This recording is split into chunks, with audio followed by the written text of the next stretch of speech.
Well, Charlotte, thank you so much for having me as a guest in your home and for being here with Sovereign Solutions. And to begin with, why don't you tell us about how you discovered what you've discovered? That's a very good place to start because I guess everybody has to start there. You know, why do so many of us spend our lives once we find out what's really going on in the world? We spend our whole life trying to help other people understand so that future generations will live in freedom and prosperity and be allowed to think, speak, act according to their own conscience, right? My journey started probably, I was a Foreign Service girl. I spent 18 years abroad. First of all, working for the American Red Cross in Korea. Not in Korea, during the Korean War. I was meant to go to Korea, but I didn't. I was stationed on the island of Guam and in Japan. And then I came back on a freighter, French freighter, third class. That was fascinating. All the misconceptions I had about Joseph McCarthy being a rabble-rouser, etc., when he discussed communist infiltration in our government, were dissolved, diluted, went down the tubes when I sat next to people from North Vietnam and China who had just gotten out of the communist countries. And I listened to them. I speak French, so they spoke French. I was able to understand what was going on in communist countries, and that actually there was something that we should be worried about, very, very worried about. And that was my first little bit of awakening. And then I came back to the United States, and I was back for about 6 months, and I joined the Foreign Service. I went into the United States Department of State, and I worked, I was an administrative assistant to ambassadors abroad. The first one was in South Africa, and the second one was Douglas MacArthur the second, the general's nephew in Brussels, and that's where I met my husband, in Brussels. And I remember very definitely there were certain, signs along the way that I noticed, and I thought, what's going on here with American foreign policy? Such as the United Nations in Katanga, in the Belgian Congo. I was right there seeing all the cables coming in from Elizabethville, coming in from the Congo, Katanga, what the UN forces were doing, raping nuns. Horrible, horrible. Katanga, I mean, nobody likes to talk about it anymore because if they got deep into that one, they'd know how absolutely evil, satanic, rotten the United Nations is. As a matter of fact, I recently showed a documentary on Sovereign Solutions about Katanga. Good. The one that is issued by Reality Zone. Ed Griffin. Yeah. Yes. So that was quite a wake-up call for me. I was sitting in the office in Brussels. Of course, the Belgians were, my landlady was terribly upset with American, who wouldn't be? The Belgians were very upset with U.S. foreign policy.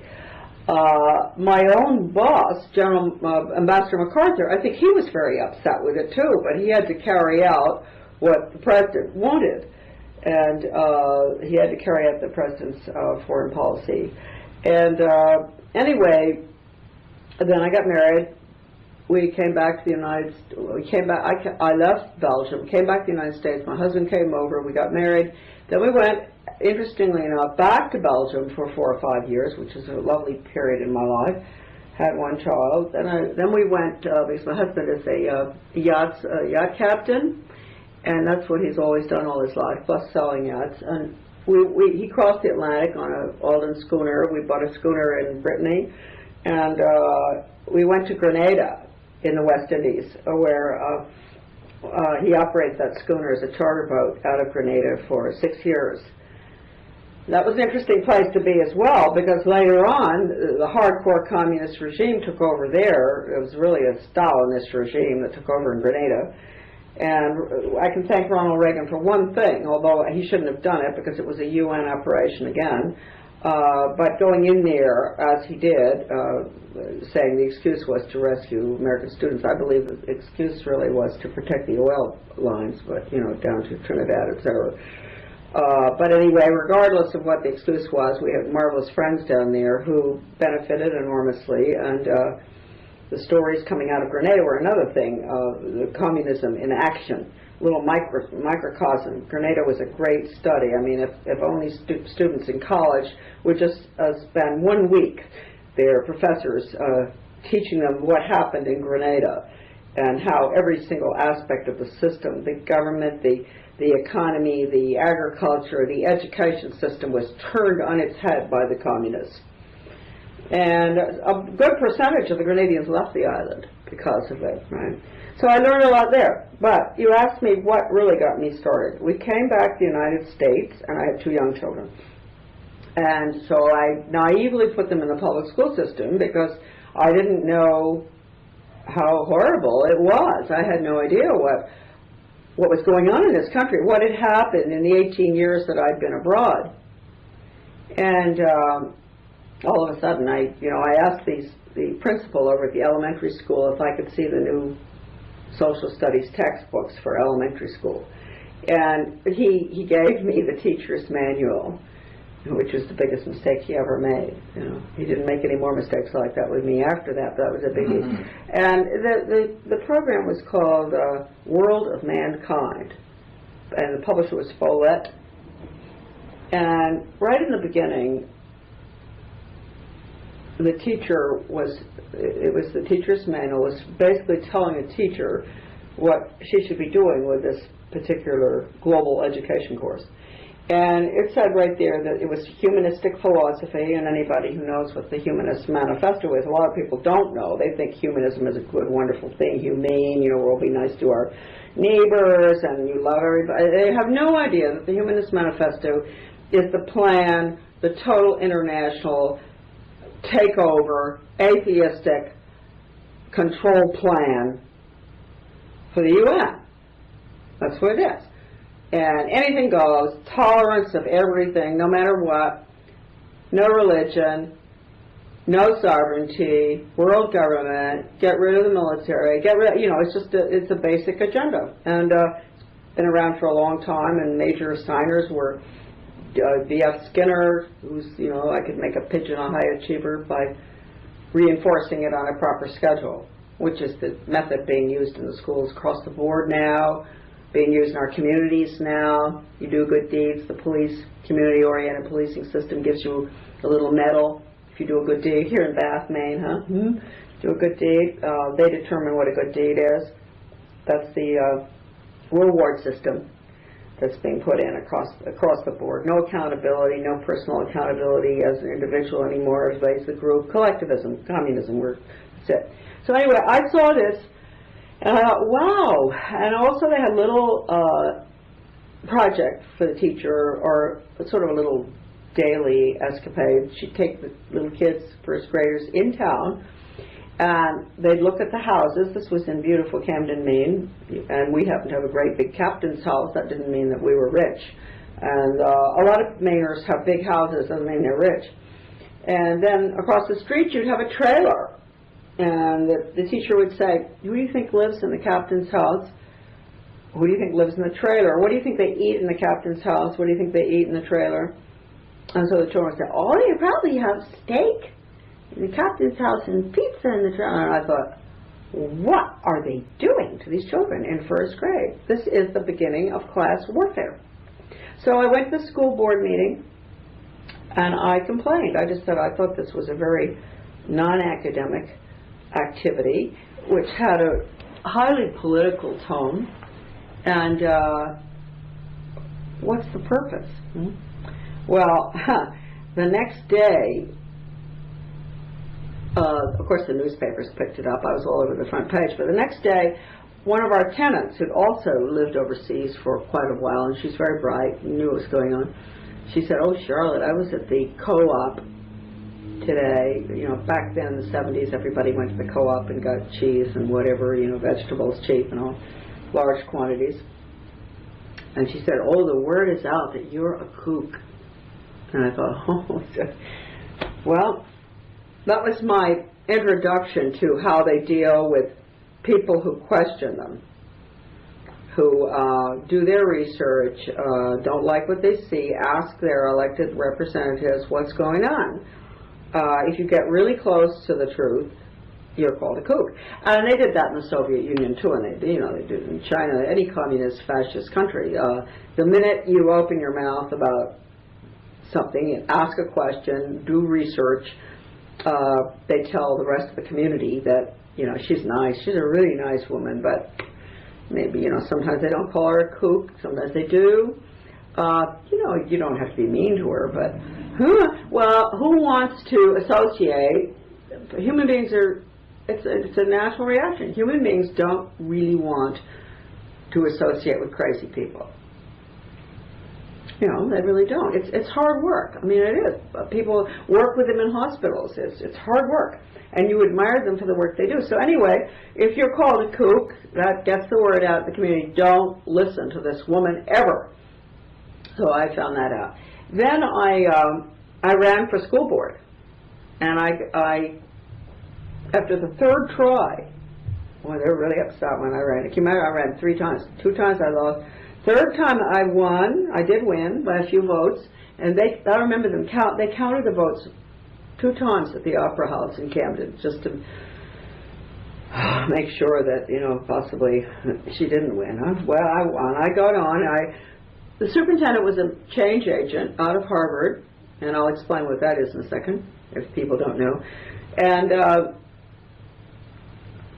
I did do a pretty good job there. I got rid of the values-destroying values clarification. I got, even the liberals went along with me getting rid of that horrible Sidney Simon program. And I did get 5 minutes of grammar a day. Can you imagine? They wouldn't let, this back in the 70s.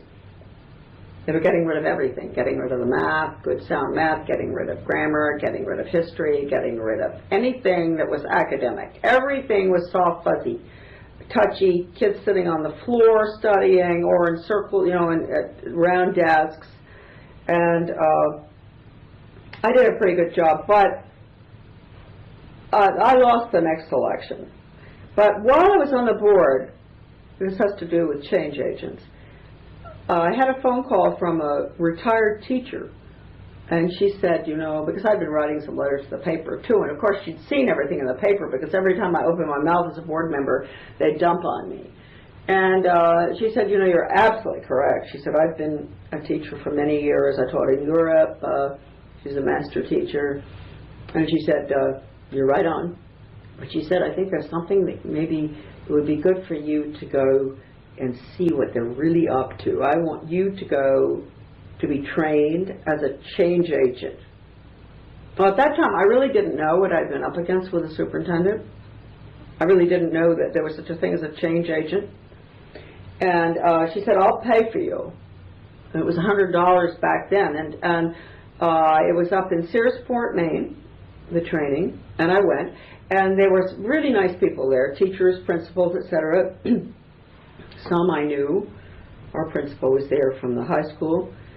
And they luckily gave us a textbook that was a big fat thing called Innovations in Education, A Change Agent's Guide. And it was put together by Professor Ronald Havelock at the University of Michigan, Ann Arbor. And it was federally funded.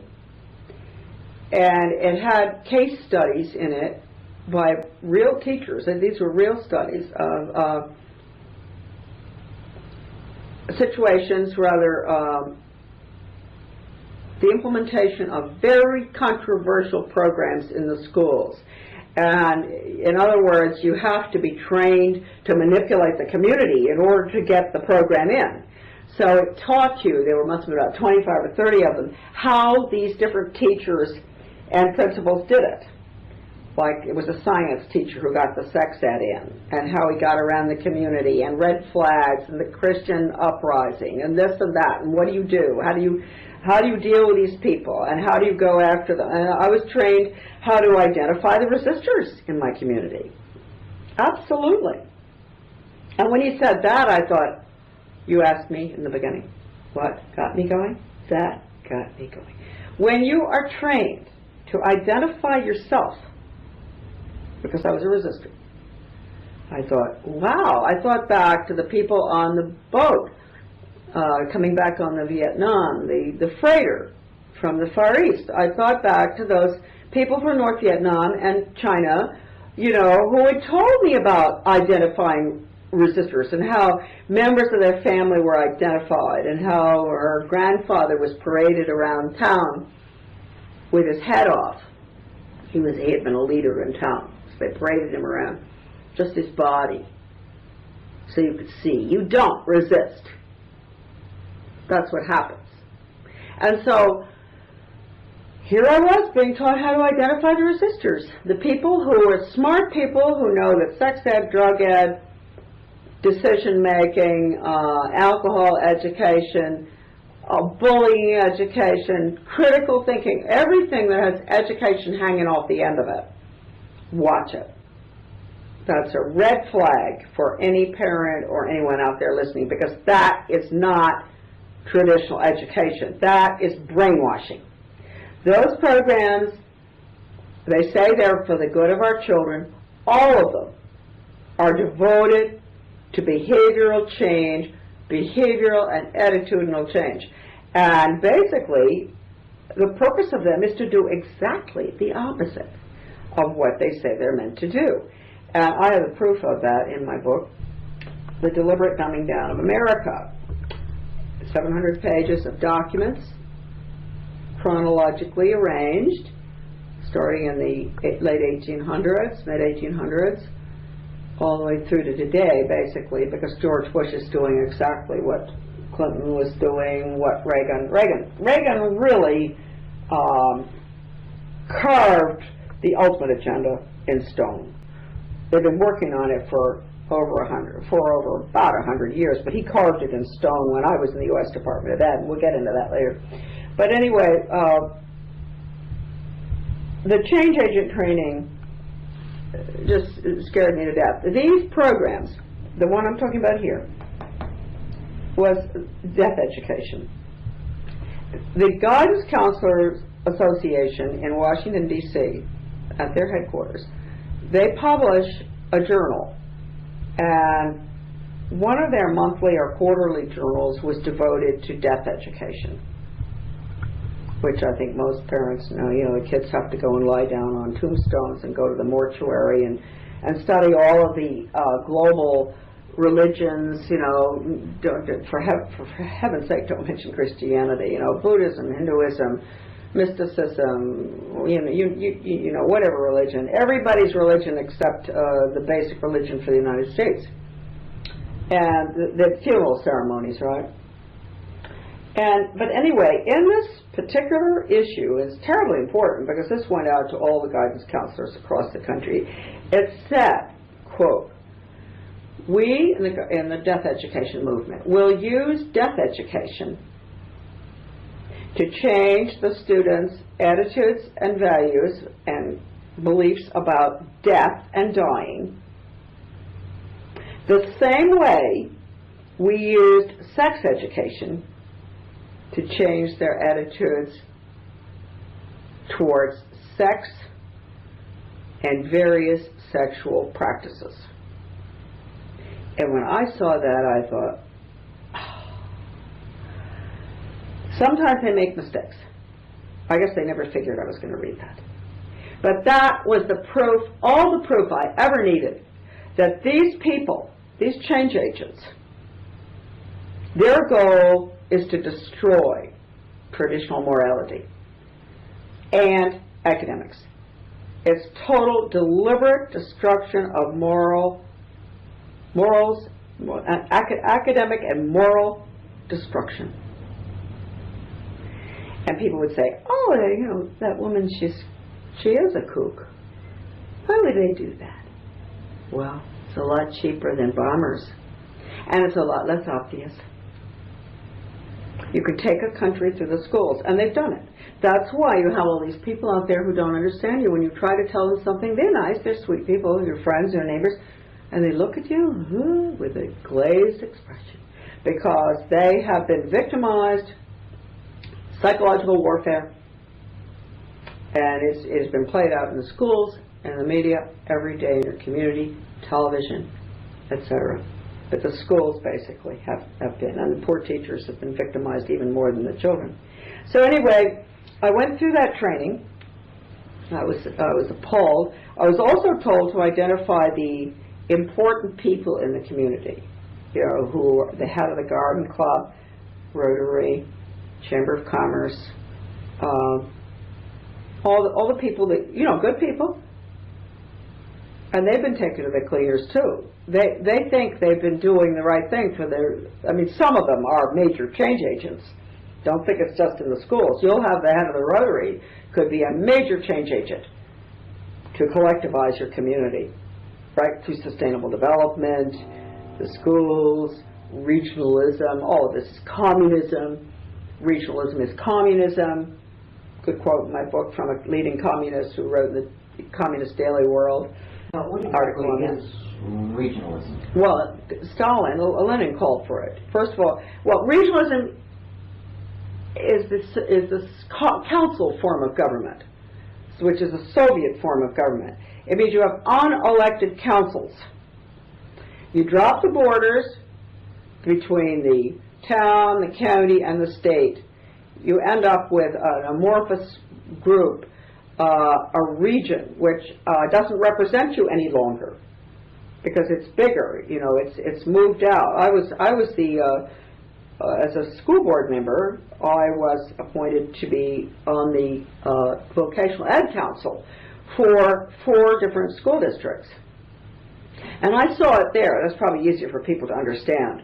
We were a wealthy town, Camden, Maine, and we ended up paying the lion's share for all the other towns. Redistribution of wealth. Redistribution of wealth. And it's getting rid of spreading, bringing in from the countryside to the, this is like consolidation with the schools, bringing all the little schools into the major central school. That's what you call consolidation. Shut down all the little schools out there where the children are closer to their parents. The parents could go to school board meetings, etc.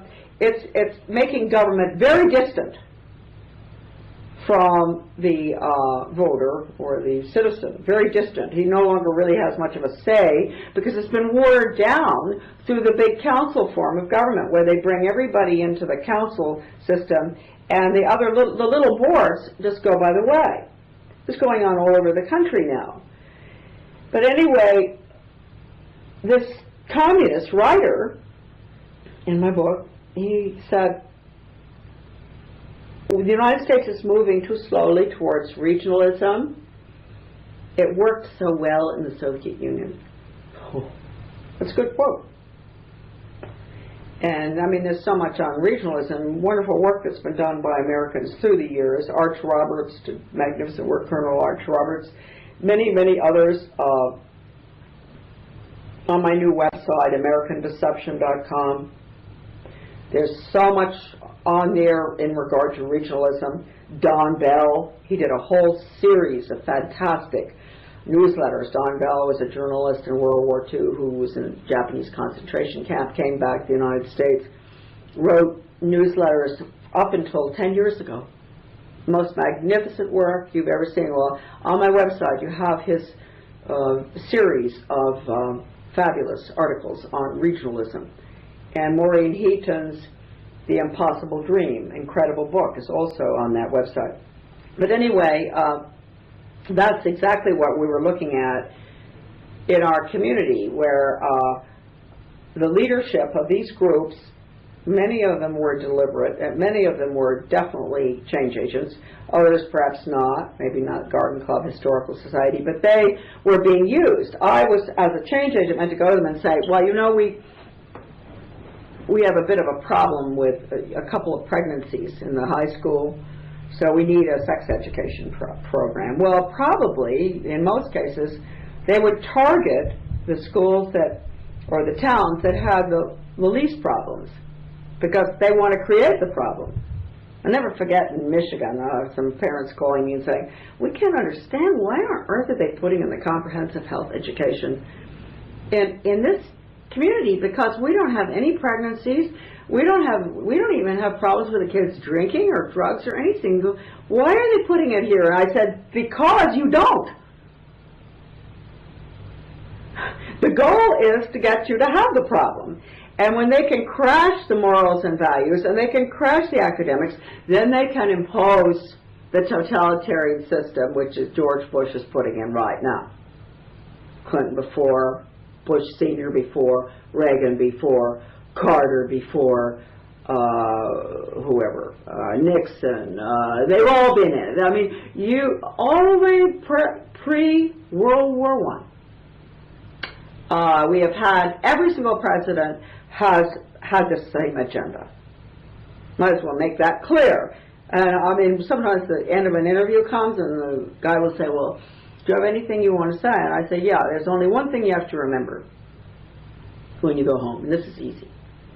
There isn't any difference between the Republican and the Democratic parties at the top. And this has been planned ever since the late 1800s. Carroll Quigley said this in Tragedy and Hope. Carroll Quigley was Clinton's mentor at Georgetown University, and he wrote this great book, Tragedy and Hope. He was an insider inside the economic, financial elite, right? CF, Council on Foreign Relations, all that.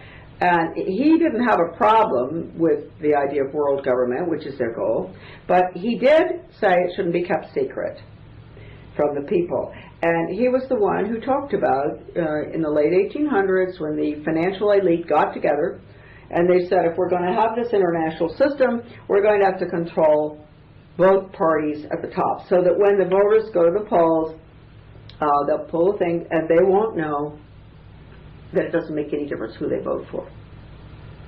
They won't know that. And that's the most important thing for Americans to remember right now. It doesn't make any difference. I mean, people thought that George Bush was going to be a good Christian conservative coming. They should have known better. They should have known that he's not far from his father or his grandfather. But they didn't want to listen. I mean, if I said that, they'd say, oh, with conspiracy. It's another subject. Of course it's conspiracy. It's the only country in the world that doesn't accept the idea of conspiracy. The only country in the world. Now, I've lived all over the world. All other foreigners and people, and I don't care, you've traveled enough. There's never been anything that happened in this world politically that wasn't a conspiracy. Well, the Bible is full of conspiracies. I always say it started with Adam and Eve. Yeah. It's full of it, conspiracy. And Americans have fallen for this. So whenever anybody tells the truth, or, maybe they're not telling the truth, but whenever anybody comes up with some research that they've done, if it doesn't agree with the agenda, and if it exposes the agenda, then they're accused of being a conspiracy buff. It's a conspiracy. Or conspiracy theory. Yeah. Conspiracy theory.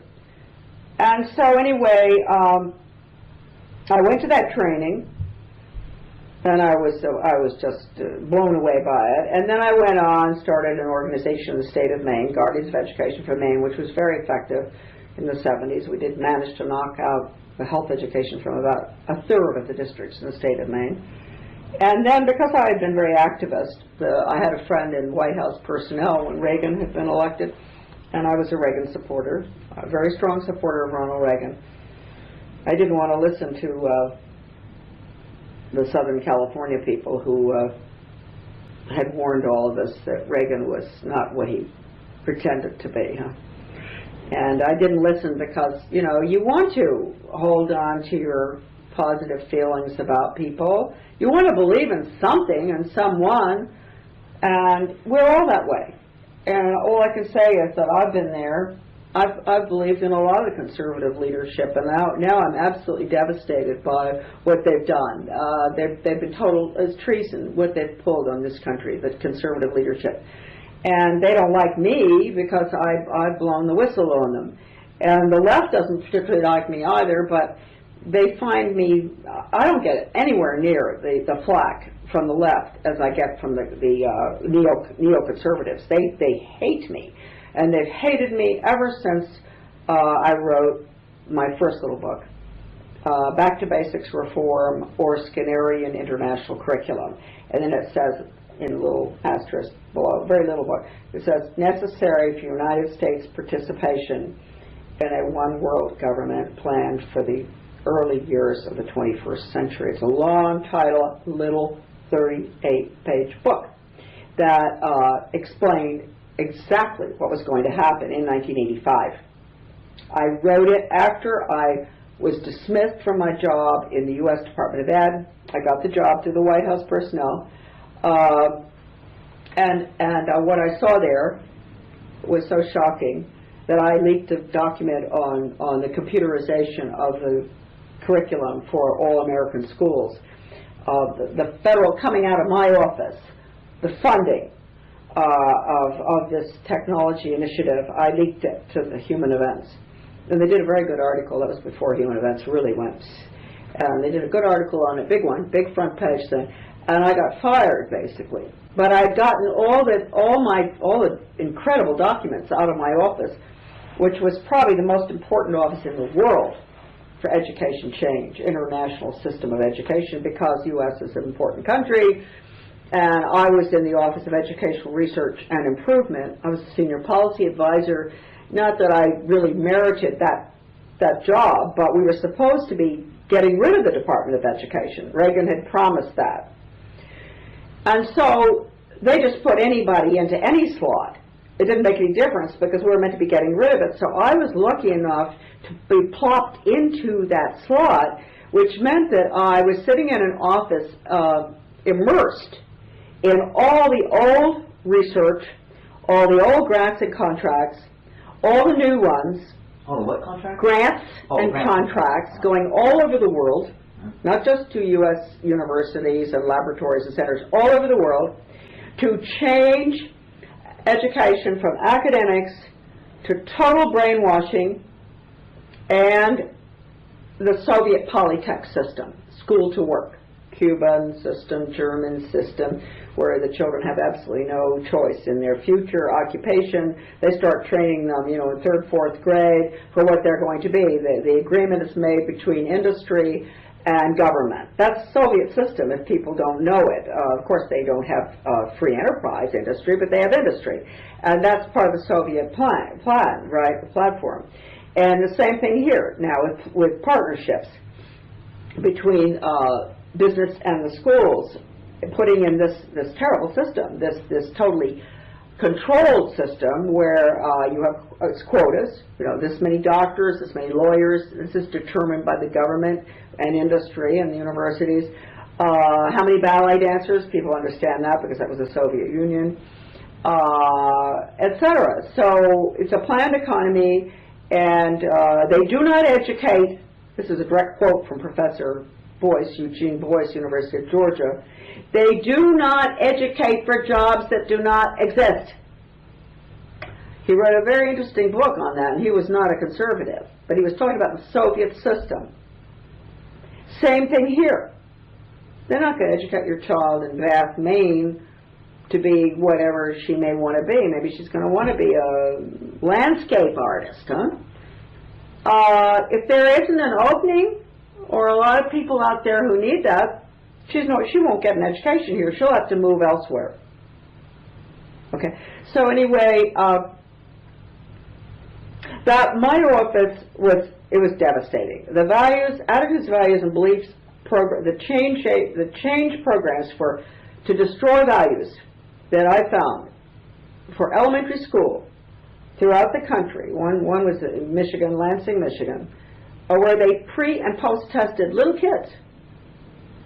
Before the program, pre-test to see where the values were, put them through the program, ask them all about mom and dad, what goes on at home, what's this, what's that, all to do with their behavior and attitudes. And after the program's finished, post-test to see if it worked. That is going on day in and day out in the American public school system. And when parents and whoever hear about test scores, assessment, etc., don't think that's traditional academics. It isn't. The mandated federal test, which came out of my office as well, the National Assessment for Education Progress, is 60% politically correct. So when you hear that your children in your state haven't done well on it, maybe you should say, I'd like to see the test, rather than just assuming that anything coming out of the United States Department of Education is anything other than plain evil. It's a Marxist factory. And I know that's true, and I know someone who was heading up an NIE, who didn't last too long. He was a great educator, who said that. National Institute of Education, it used to be called. And the director of it, he got fired under Ronald Reagan. He was the former head of the Cathedral School for Girls in Washington. No lightweight educator, a very fine educator, not a political guy. He was a political appointee, but what I'm saying, he was not a rabid conservative or a rabid liberal. He was just a good educator who had that job. And he got fired because he wanted to get rid of his own office. And he knew as well as I did, I think he was the one who referred to it being a Marxist factory. So it's just as well for people to know that. Now, Ronald Reagan, he could have gotten rid of the department, and if he didn't get rid of the department, if he couldn't have gotten that through Congress, he could have gotten rid of the office that I was in, the National Institute of Education, because that director recommended himself that his own office be abolished. That was the office that had to go. That was the office that dealt with testing, teacher training, program development, all these rotten programs out of the National Diffusion Network. If that office had gone, we would have really been in pretty good shape to get rid of the rest of it. So you'll find the conservatives all defending Reagan on that. Oh, well, it wasn't his fault. Do you really think it was his fault? It's probably his fault. If I ever again hear about any government cabinet secretary or director of an office like the National Institute of Education or out of the White House saying, being excused by the public as, oh well, it's not his fault. It's not Bush's fault. It's Karl Rove. Or it's someone else. Or, he doesn't know what's going on. Look. Okay, if you don't know what's going on, you should be in the White House. He knows he's not particularly bright, George Bush, but he's doing an awfully good job for those who want to take us down.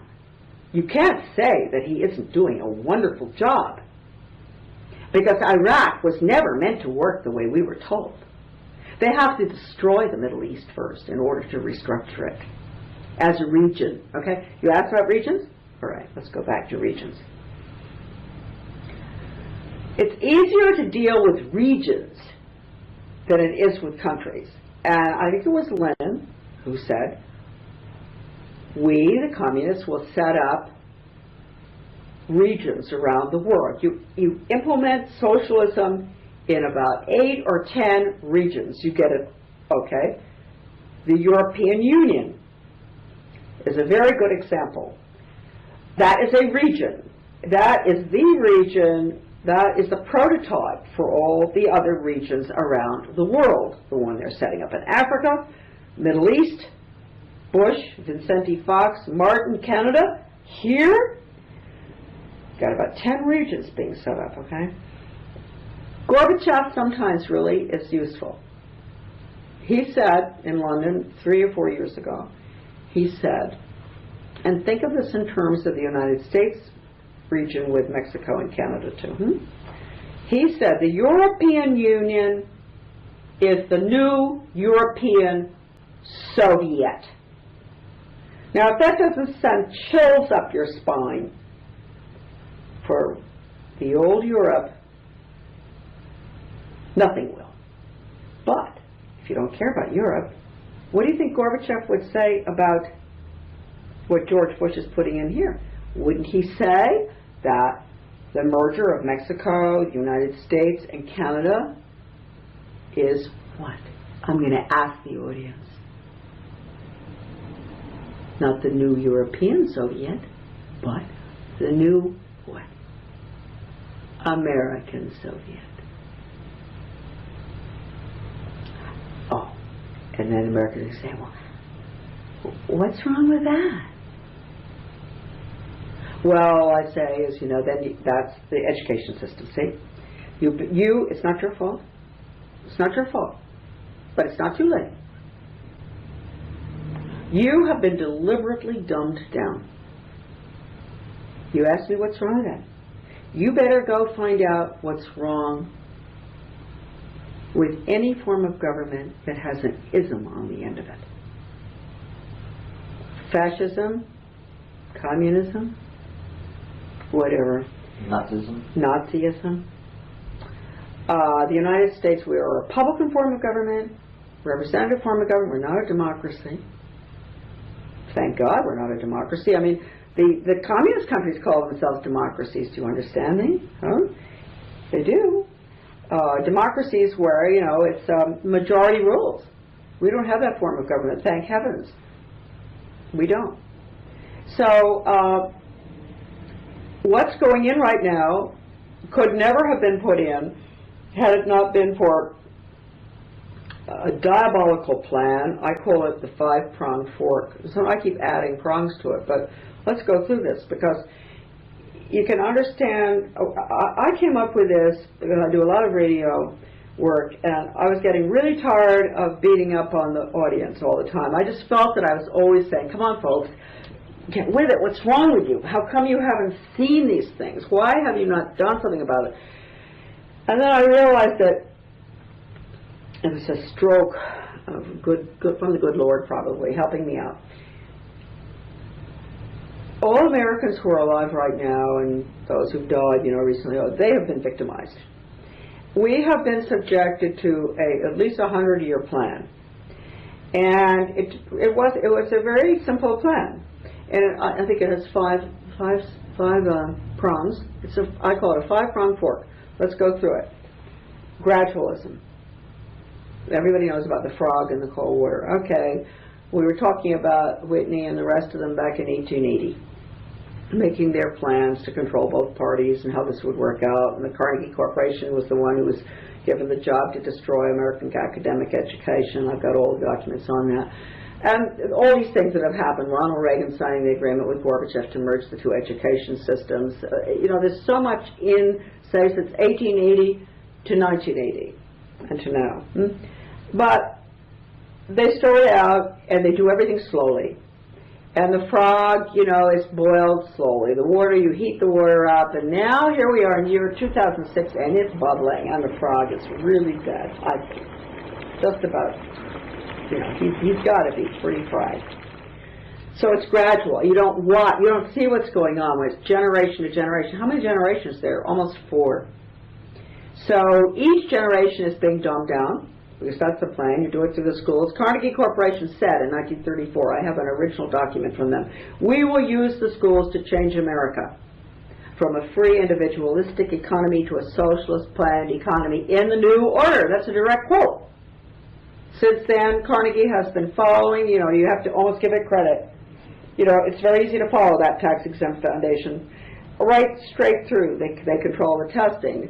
They signed the agreements with the Soviet Academy of Science. Same time Reagan signed the agreement with Gorbachev to merge the two systems. Carnegie was deeply into the restructuring of American education, using David Hornbeck to go down, first of all, to Kentucky.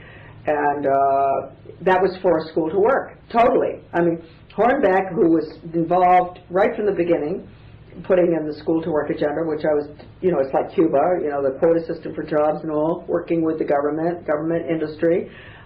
He said in a book, Human Capital, with Lester Solomon, he wrote that book, he said, the corporations don't want well-educated people.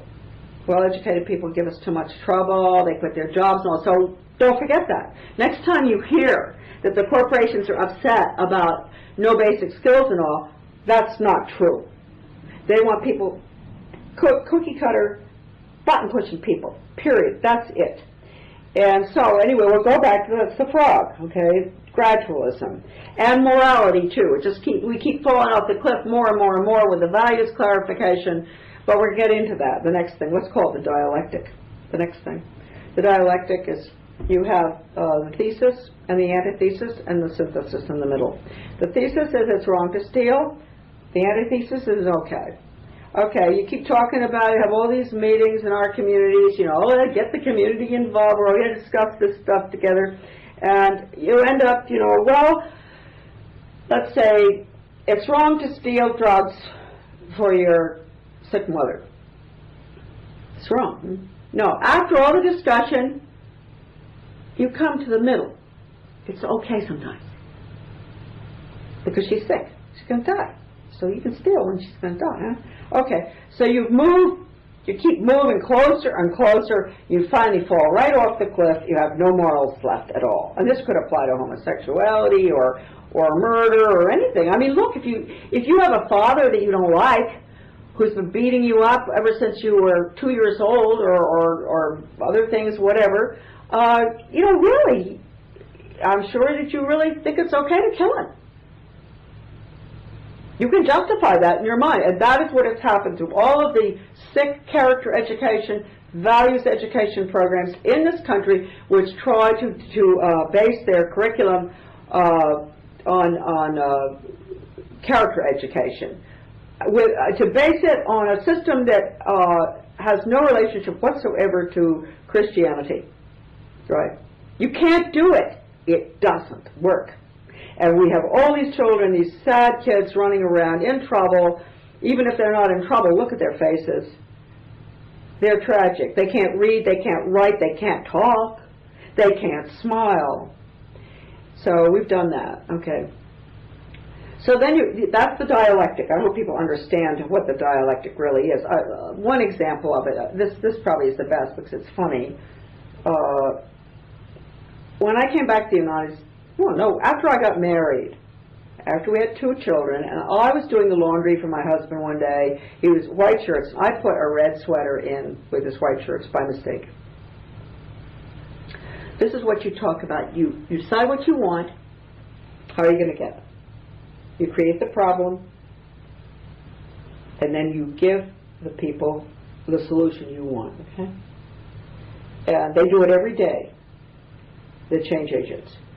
How are they going to get education moved from the local level to the state level? Create the problem. Old people scream because the taxes are so high.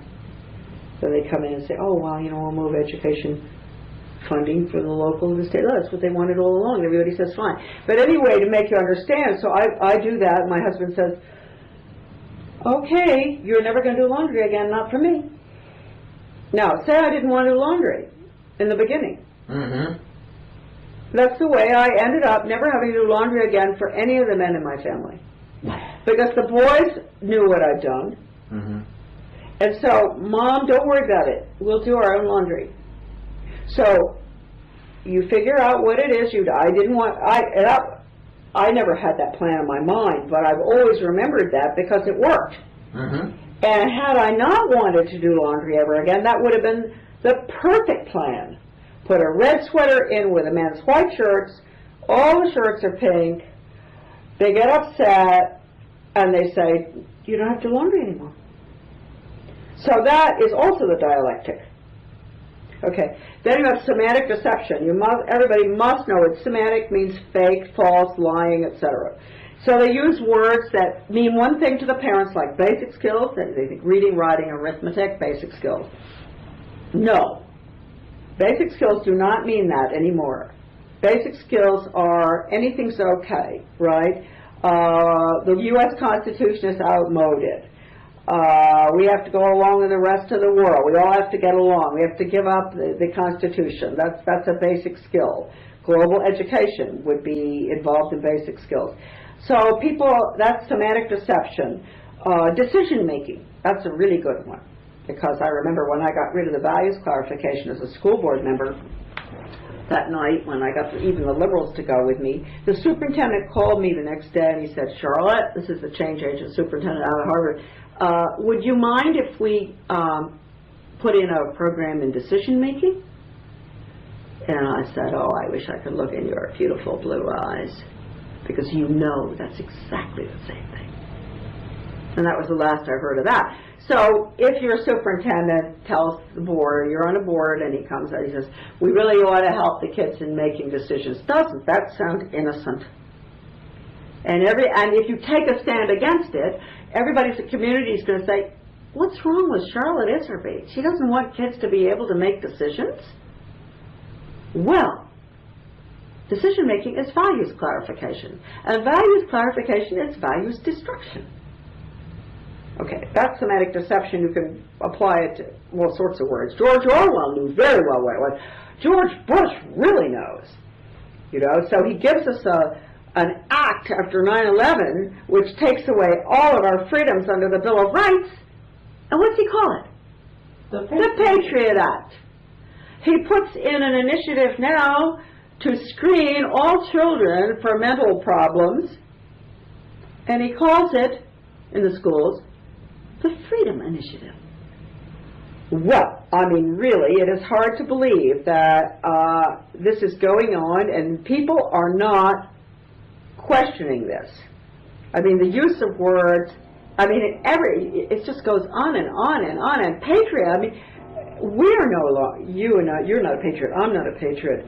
Anybody who opposes this administration's agenda is being carefully monitored and watched. I mean, Patrick Henry would have been a perfect candidate for Guantanamo.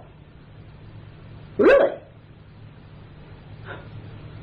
It's sad. And then the American people are just letting this go by. So anyway, so we went through the frog, the gradualism, we've been through the dialectic, we've been through semantic deception. Of course, you have big bucks. And, you know, the Federal Reserve, endless amounts of money. Printed out of nothing. Absolutely. Absolutely. Printed out of absolutely nothing. And I'm trying to think of what the other one was. I can't think of it right at the moment. But it's been a plan. You've been victimized. And there's no wonder that the American people have sort of gone down as far as having any desire to understand what's going on. They've been conditioned. The media, of course, is one of the prongs of the fork, too. By the media, they've been conditioned to believe anything they hear on the nightly news. And even though they may say, oh, well, you know, I don't think I agree with that, but you have to remember that when something is every night beamed into the house, the same message, even though you may say, you know, you sort of don't agree with it, it's in there. It's in your head. You've been conditioned. So the next time the subject comes up, if someone in the room disagrees with it, you're probably not going to take a stand against it because you've been pretty conditioned to accept it. I mean, look at us, 4th of July, magnificent Independence Day from the British. Look at the people out on the street. What are they marching around for with American flags? I mean, this is so sad because we're not independent from anybody anymore. We're in a one-world government. China controls us. I mean, if China pulled the plug, what would we do? I mean, look at the deficit, trade deficit. China controls us. We're controlled all over the world. The Middle East, oil. Look at, I mean, if people don't see this, the cost of oil right now. George Bush told us 4 years ago, you know, oil's going to flow, everything's going to be. No, we have no independence whatsoever. And we're not meant to, because my book will tell you all about that. All the chapters, the entries in there are quotes going back 100 years that we've got to get rid of independence. We shouldn't have sovereignty any longer. We have to become part of this collectivist world government. That's the plan. So what are we doing running around celebrating Independence Day? Independence from Great Britain. I wish we were independent from Great Britain. Personally, we're not. We may have fought a war to be independent from them, but look at us in the Gulf. Who's our big ally there? Who are we doing it for? Who do we do Kuwait for? Great Britain. British Petroleum. What interest did we have out there to move into Kuwait? I mean, I thought that George Washington said to beware of foreign entanglements. What are we doing? And we're marching around with little American flags, and they've got all the fairs going on downtown with all the amusements for the children and barbecues and singing the Star Spangled Banner. And yeah, I mean, I'm sorry, I love America, and I'd give my life for my country. And you probably had relatives who have, and I've had relatives who have. My son was in the first Gulf War, and I tell you, I think it's absolutely outrageous that all the servicemen who have died for their belief in our Constitution and the Bill of Rights, they've died for this. And we don't seem to care. We've got a bunch of traitors in Washington who sit there voting down the Bill of Rights and the Declaration of Independence, the Constitution, every day. And then we've got generations to come of innocent children who are going to live in this totalitarian system. They're going to live under this, and they're going to be happy. I mean, it couldn't have gotten worse. I mean, I thought things were bad 10 years ago. They are so bad now, and people are going to say, I wish that woman would just shut up and tell us what we can do, you know. But I've been trying to tell people what to do for 30 years. And right now,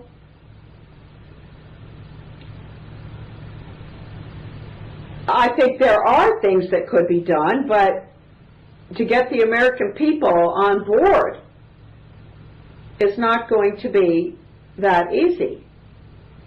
There are many things. I mean, we could all stop paying our taxes. We could all keep our children out of school.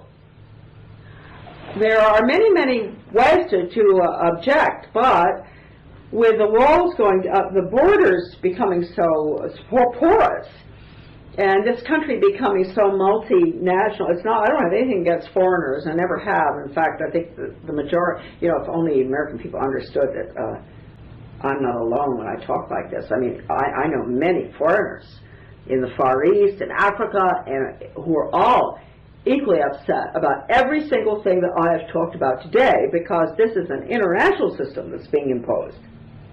It's not just on us.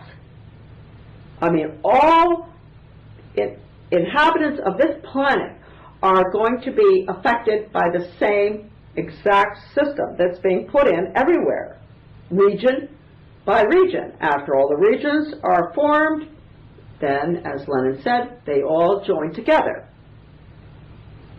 The regions are all joined together, and they go under international socialism, which is communism. And I believe the state, the federal government, basically will wither away. Interestingly enough, you can see it happening right now. We have all these exchanges with the former Soviet Union and other countries where our police are being trained with their police, and all sorts of exchanges going on, not with a federal level. It's with a local level, if you notice. Everything is going to be local. And they're going to bypass our elected constitutional form of government in Washington and at the state level. It's going to be everything brought down to the local level. That's why you have the sustainable development stuff and all going on. And the local level is going to be hooked in to the UN. And that will be through organizations like the International Union of Local Authorities. That's a good one to go to on the website. And you'll see that our local authorities who've been doing these exchanges with foreign countries and all, they are going to be the ones in charge. And there will be no representation for us at our state level any longer, or federal level. All instructions are going to be coming out of the UN to the local level. Now that's just Charlotte talking, but I'm pretty sure, I've been watching this for a long time, because I remember Lenin saying the state would wither away. And the local level, that's why they've got community-oriented policing. They're putting all the police on the streets. You can see the military and the state police are are emerging. This is to control us. Much easier to control us right here in our own communities than from Washington. Huh? Mm-hmm. It's getting closer and closer. It's very scary. And there are lots of plans in the making to really do away with elected officials, setting up the little, you could almost call, it's little community councils with appointed people who are going to make sure that people like myself have very little say, and who knows, maybe the electricity might not even work in my house. There'll be all sorts of, because if you don't have elected officials, you have no representation. There is no accountability whatsoever from those people because they don't have to run for office. You can't get rid of them. The most serious thing that happened in this country, I think, in the past 30 years was what you'd call site-based management. And it started, interestingly enough, with the schools, because everything eventually will come under the umbrella of the school district, lifelong. These huge Taj Mahals that are being built all over the country, as schools, they're going to be, for all the community services, will be underneath that umbrella. Well, by the way, we've got about 30 seconds or so. Okay. So, this has gone so fast because it's so interesting, but do you have any last pearl of wisdom? Well, the most important thing for people to watch out for is having them take their elected officials away from them at the local level. Do not let it happen. Also, do not fall for school choice in any form whatsoever except the old one where you pay to go to private school, or homeschooling, where you do it on your own. Do not have anything whatsoever to do with the federal, state, or local tax money. If you do, your children will have to take the federal test, which is, as I said, 60% politically correct. So as far as education is concerned, be up in arms against charter schools, which are also our public schools. They're the basic thing for school to work, charter schools. A lot of people think that they're private schools. They're not. They're federally funded. Computer instruction, very dangerous. Watch it, no matter where it's coming from, because that's the method, the Skinner method, dog training method on the computer. Skinner said, the computer's my box. Don't forget that when you train your children that way. So anyway, that's all I can say. And become educated. Go to my two websites,